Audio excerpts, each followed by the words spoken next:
Welcome back to... And we're live. What's with the neighbors? How many times have we done that bit? Way too many.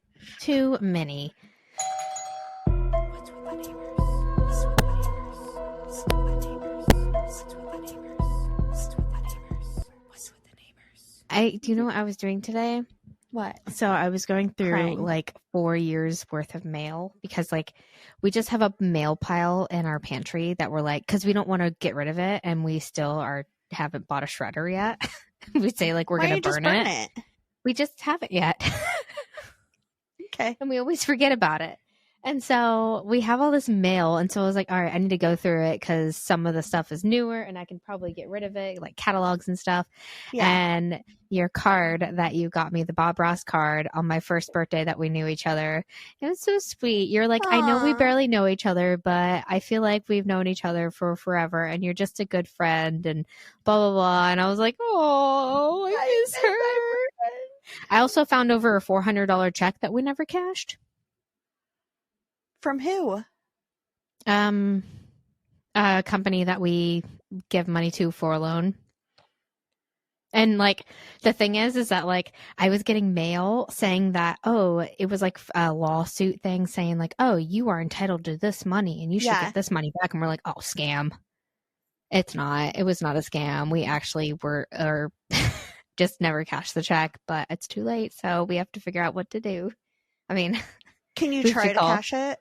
we I know did. that is. It didn't work. Oh, you did. It didn't work. Dang Yeah. it. So we have to call the company Monday or probably Tuesday. That's so exciting. I love getting surprise money. I know. Yeah, I know, but we're gonna put it all into savings. So you know. Yeah, but it's still exciting. Yeah, I I know. love getting that type of stuff. Josh is like, because we're in such a good like mindset like right now to save.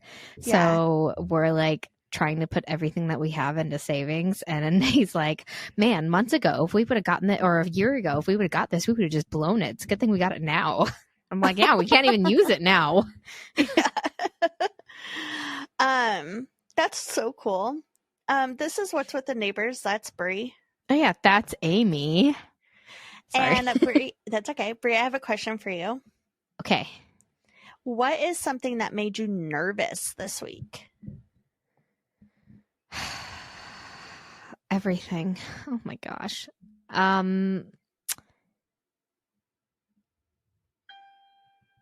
What to pick? Putting all of our money into this weird random but basically having all this money in our account because we just sold our house. Yeah. And we don't have a house to buy right now and we're not going to spend all this money. So having all this money in our account stresses me out. Yeah.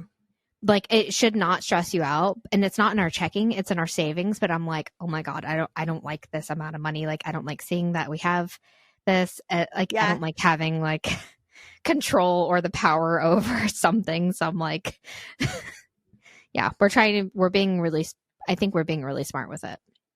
Good. What about you? You know, I wrote this question and I couldn't think of anything. And I know I did feel nervous this week, but I think it was like at work. Crossing the street. Oh my gosh, yes. I forgot about that. You got anxiety from crossing the street for some random reason. I called Bree. I was crossing the street at work, and afterwards I called Bree because like I had a full-on like weird butterflies in my stomach panic of crossing the street. It was just a 2-lane street and no cars were coming. Well, there was a car, but it was like pretty far away. And I was like so nervous about it. Immediate, so like weird. Your brain thinks of Frogger. Yeah, it was so weird. I'm telling you, it's like those impulses. Yeah. It's like sometimes you get nervous carrying scissors. Yeah. Like it's such a normal thing to do, and we're adults. Like we're capable of carrying scissors across the room. But at the same time, like, oh my gosh, all the power that I have within my hands, this could go right through me. Yeah. Yeah. And that's like, I think crossing the street, I was like, what if my foot gets stuck on like nothing? A piece of gum. What about a banana peel? I don't know. So many obstacles, so many Oh things. my gosh. So, you're going to go first this week because I went first last week? Okie dokie pokey. Okay. Sorry. So I have a neighborhood story, and Okay. I got this from Reddit, and it says, I recently got a new Wi-Fi router that I could password lock. My old one locked me out of it somehow. Not long after, the neighbor kids came over to try to get my new Wi-Fi password, and they weren't happy when I said no. Their mother showed up about 5 minutes later. She said, give us your new password. We want to keep using your service. I said, no, you've been costing us significant money in overage fees. You can either pay us the back pay for that, or you can get your own service. And she stormed off in a huff. What? How can you like expect your neighbor to like use your Wi-Fi? I don't know, dog. But kudos to them for like putting their foot down. Yeah.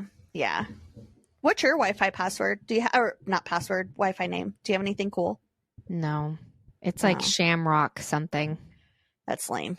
Yeah, and the guy, I even told him how to spell it, and he spelled it all wrong. So Shamrock. or it's Shamfam. It's Shamfam. Shamfam.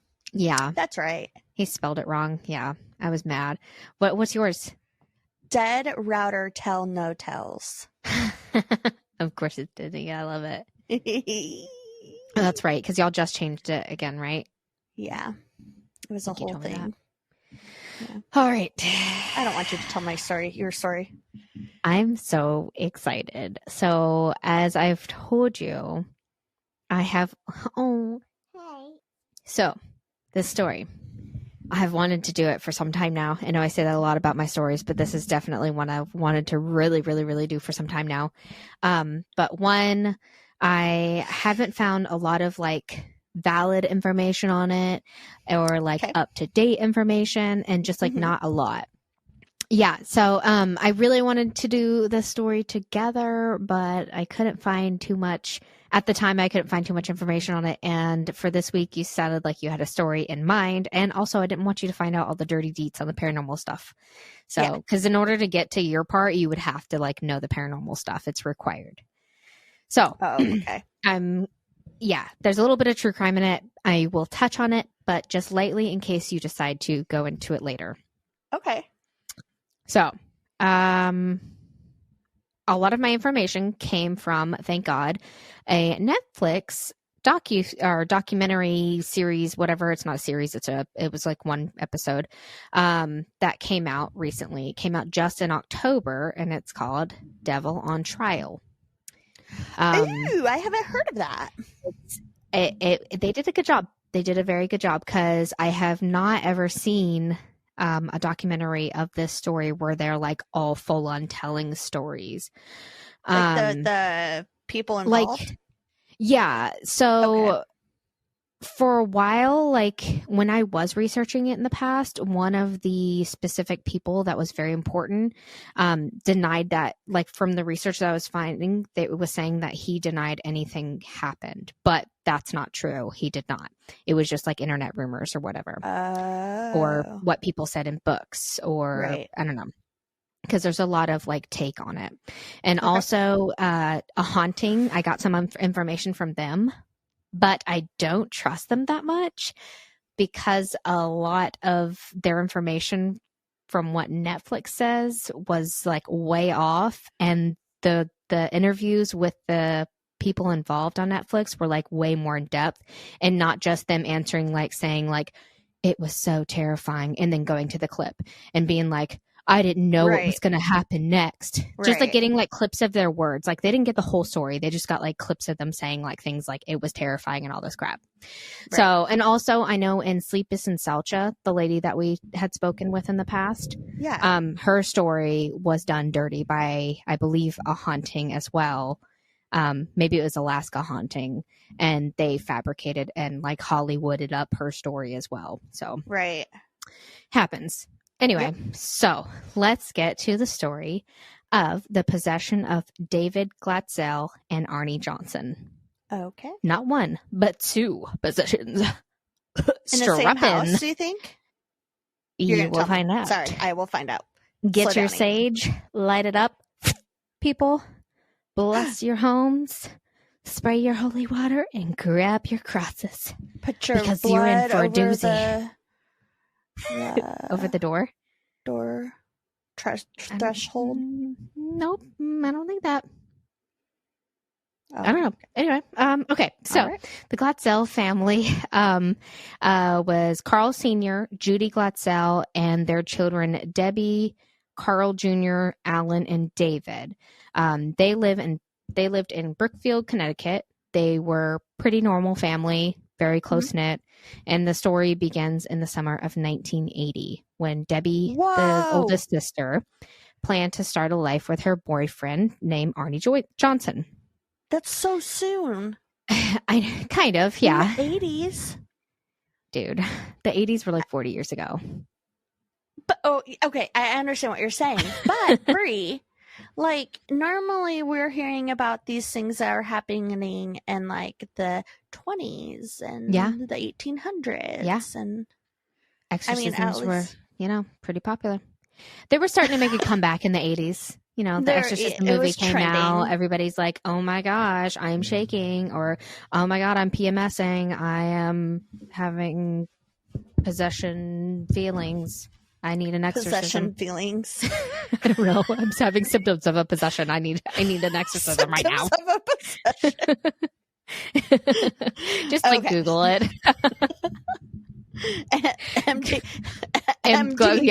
WebMD it. Signs of a possession. So Debbie and Arnie had planned to move in their new home that they'd gotten across town, and his mother and his siblings were also going to live with them. They're all kind of just lived together. Okay. I'm not going to give you any background story on him. If you end up doing the story there, I do know that there is quite a bit of background on that kind of stuff. So, okay. So the family, of course, is like ready to help and pitch in and play their part in helping them move in and whatnot. Yeah. So the day before they moved in, the family went to help clean up. David was the youngest at just 10 years old, and he was given the task of sweeping the upstairs bedroom alone. So in the documentary, he said that the house gave him, like, first off, it gave him like a weird and something. He just knew something was off about it. After he swept for a bit, he said he could feel something in the room with him, and that something had pushed him backwards onto the bed. Also, that's another thing I meant to mention. There was some furniture left in the home, specifically a bed that was in that room. So he was pushed backwards by something, an unseen force, onto the bed. And he said he had looked up and seen something that looked like what he described as like a devil's Halloween costume, and it had coal black eyes. Yeah, like that. It told him to beware and that it would come for him. No. So, I know. And, I'm sorry, how old was he? 10. He was either 10 or 11, but I think he was 10 at this time. So, yeah. Oh my gosh.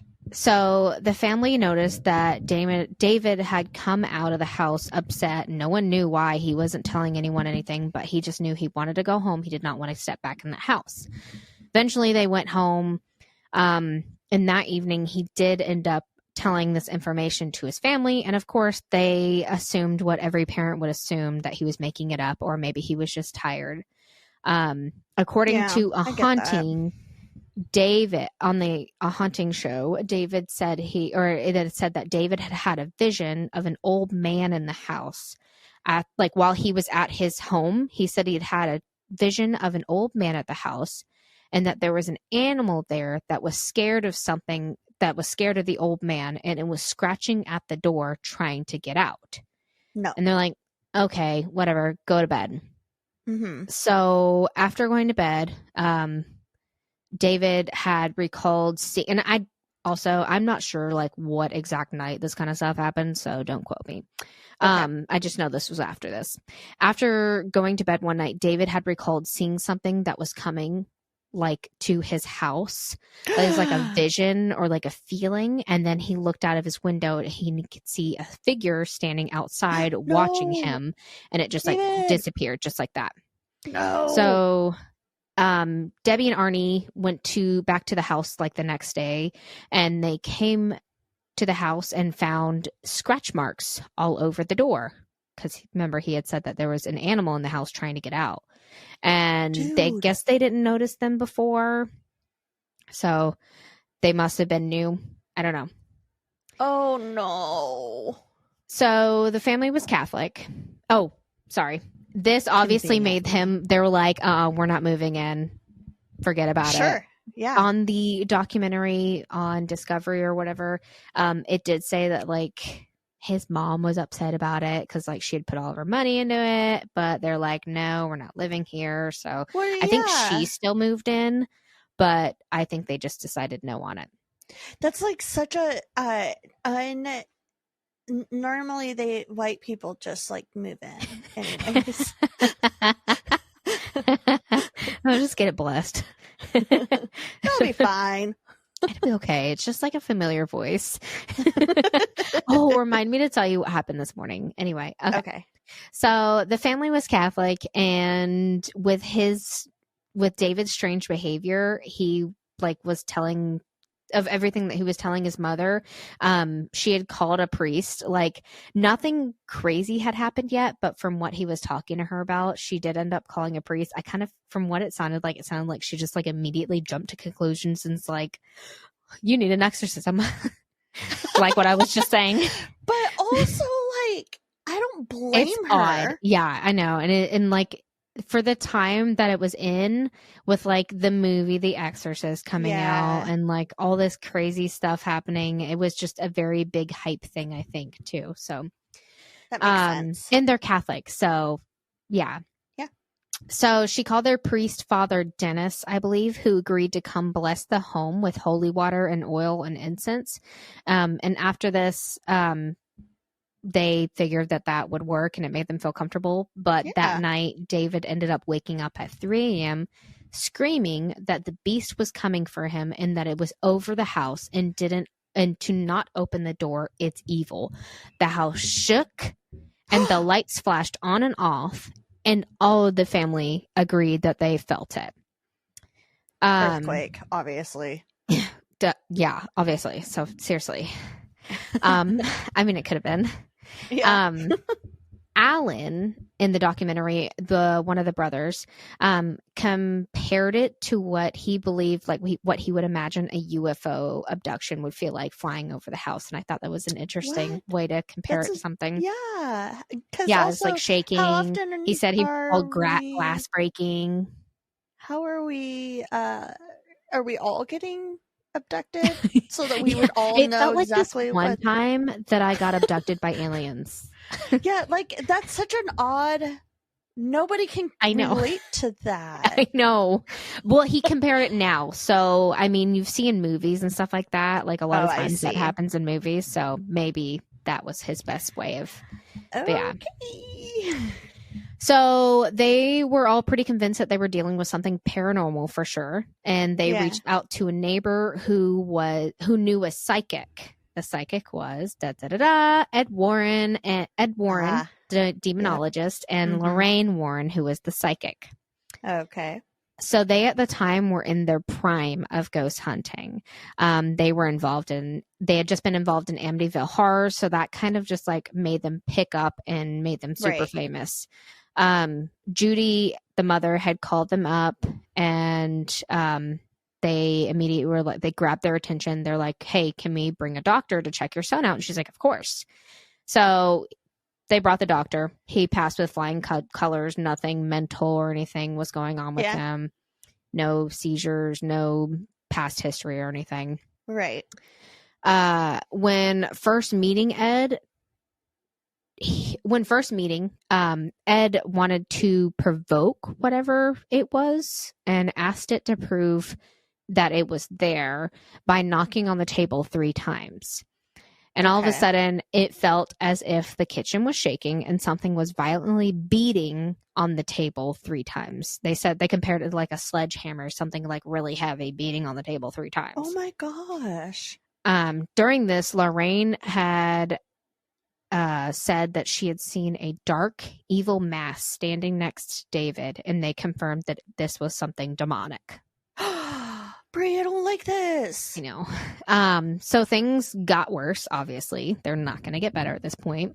David would often go in and out of fits, blacking out, self-harming, cursing, insulting, fighting an unseen force, screaming, snarling, biting, kicking. He would be moved, knocked around, quoting the Bible, having seizures, and attempting to hurt others. And Ed and Lorraine told the family to document all this as much as possible. Jeez. So they had used like a tape recorder and pictures and like a Polaroid a Polaroid camera, because they wanted to make sure that they would be ready with proof for the church if they needed to get an exorcism. So I'm gonna play you. Can I play you a little snippet? Okay, I sent it to myself. I don't like this. In the name of Jesus, Jesus repels you. Leave this child alone. Your son is warfare. Yes, no, but you are not strong, you're weak. You're weak. Ryan, Jesus loves this boy. This is his child. There's something. Get out of it right now, Mom. He called me wrong. You left me now. Well, what do you think you're going to do? Name of the Father and the Son and the Holy Spirit. Amen. You got to hold him down. He told me to. Hold him down. David, Mom's here. Mom's here. Come on. Get up. Come on. Let's go. I think it's after this. Get out of it. Get out of my son. Get out of my son. Come on. Come on. Come on. Get out. Get away. No. Your mother. David. Wake up. Boyo.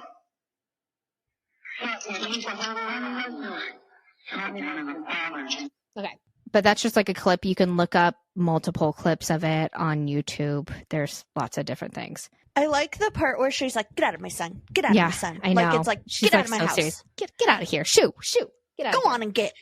There was a lot of that. So the family had to watch David in shifts. Someone was always with him, but like when people were alone, they found that like it just made the situation worse. Like it would like kind of gang up on them. So it was dangerous to be alone. The family. Hold on. I'm confused. So it was dangerous for him to be alone. Them, because he was trying to harm them as well. So they would do it in shifts, but they were but alone. They would like be like multiple, like 2 of them watching them together. I see. Oh, okay. Yeah. Okay. Yeah, they would like team up and watch them. Okay. But so obviously again things continued to just worsen. The family recalled when David was being strangled by an unseen force, and they can like see it happening because it was attempting to strangle him, I should say. And there's a picture of it where his hands are just like in the air, like clearly like grabbing something in front of him, like holding it off. Yeah. And you can see like he is grabbing so tight and holding on to something and stopping it from strangling him. Oh, baby. I know, it's so sad. At some point, Arnie saw a figure after getting into his vehicle. I don't know if this part is true because I don't remember them saying it in the Netflix documentary, but they said it in the other one that I don't trust as much. But in that one, it did say he had seen a figure after getting into his vehicle, and he lost control of the car. No, like Ari. something else was trying to drive. Like something else was taking over the vehicle and almost ran him into a tree. Could you imagine?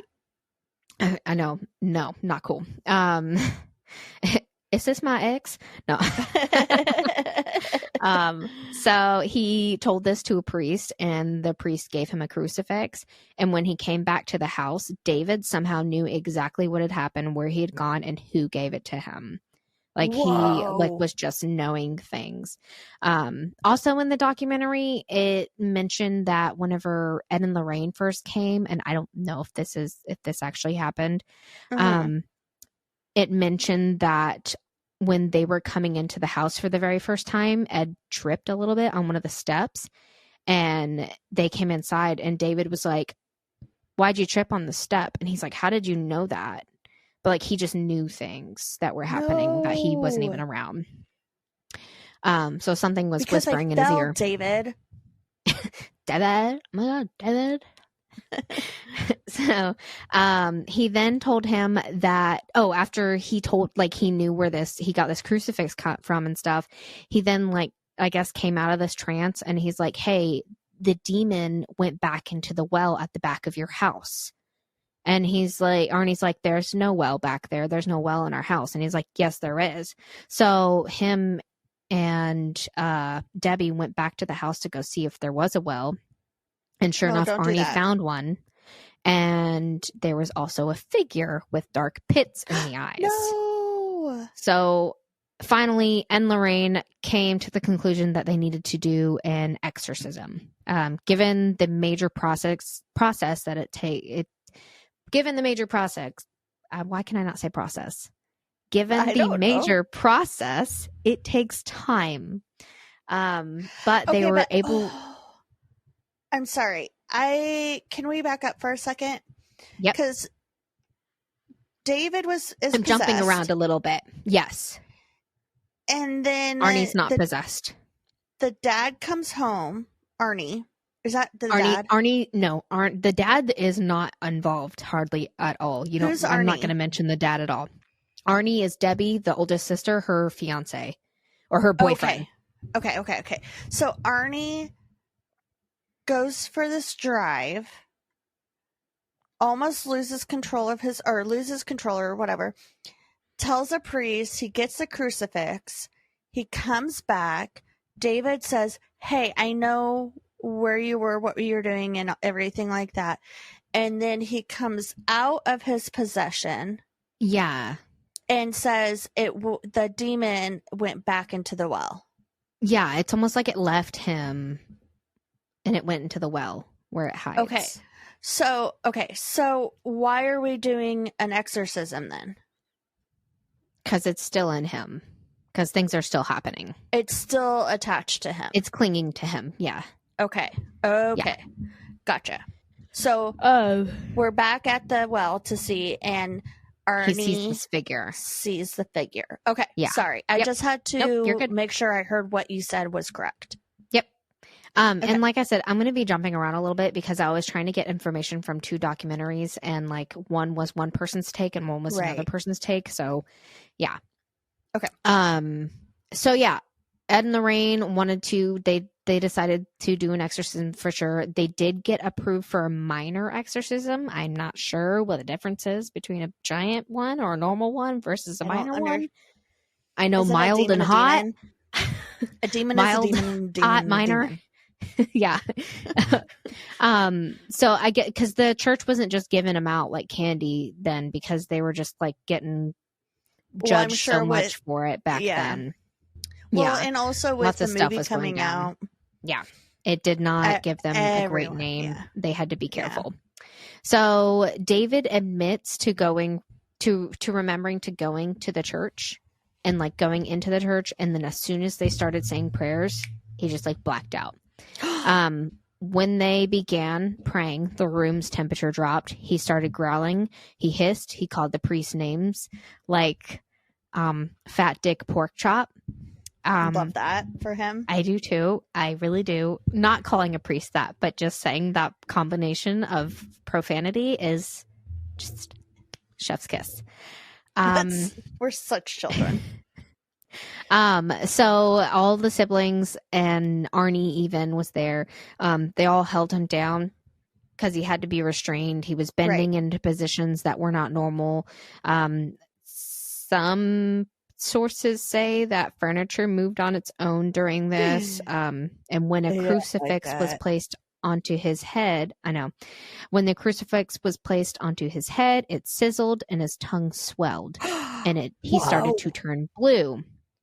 Out of panic, because they're like, oh my gosh, he's going to die. He's turning blue. He's going to choke to death.